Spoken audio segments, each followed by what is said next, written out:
उधर से जब राजा दक्ष निकल करके आया तो सभी देवताओं ने खड़े होकर के प्रणाम किया, लेकिन भोले बाबा ने खड़े होकर के प्रणाम नहीं किया था। इसी अपमान के कारण राजा दक्ष ने भोले बाबा को निमंत्रण नहीं दिया। जब सती मैया नंदी के साथ में पहुंची हैं राजा दक्ष के यहाँ पर, न बहनें मुंह से बोली है, न माँ न बाप मुंह से बोला है, न सहेलियां। अब सती मैया सोचने लगी लौट करके पति को कैसे मुंह दिखाएंगे।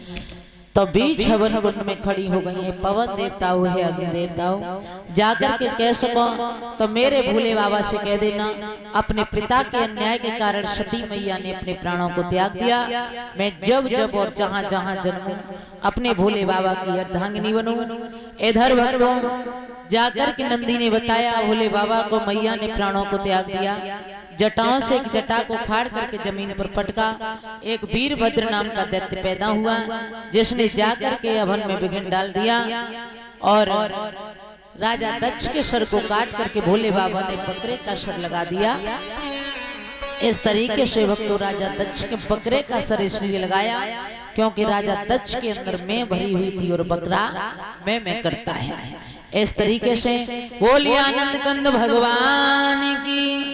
इधर तो एक हिमाचल नगरी थी जिसमें राजा हेमांचल रहा करते थे। राजा हेमांचल के घर में एक बहुत सुंदर रानी थी जिसका नाम था मैना। मैना की कोख से कोई संतान पैदा नहीं हुई थी। बहुत दिनों के बाद एक बिटिया ने जन्म लिया। नारद जी को बुलाया, जवाब दिया हेमांचल ने मेरी बिटिया का नामकरण कर दो।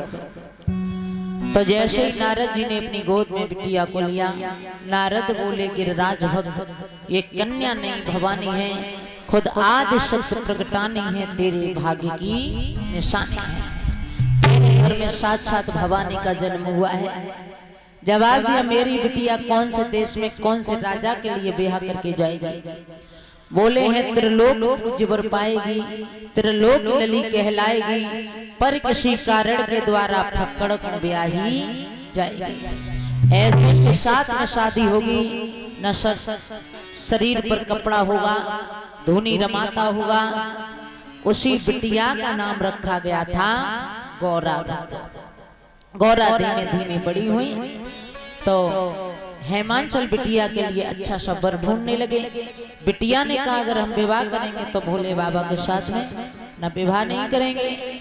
आज भक्त इधर भोले बाबा समाधि लगाए हुए थे। देवताओं ने विचार बनाया कि भोले बाबा की समाधि को कैसे खोला जाए। कामदेव को आदेश दिया, जाकर कामदेव ने समाधि को खोला। तीसरा नेत्र खुलते ही कामदेव जल करके भस्म हो गया।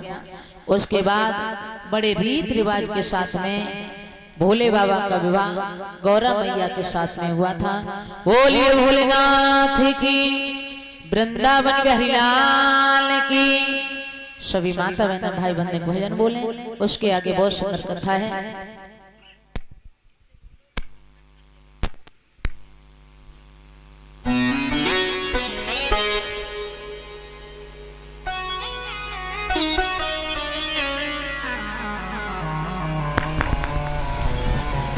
बड़े भाव से बड़े प्रेम से बोलेंगे, ताली बजा करके। एक बार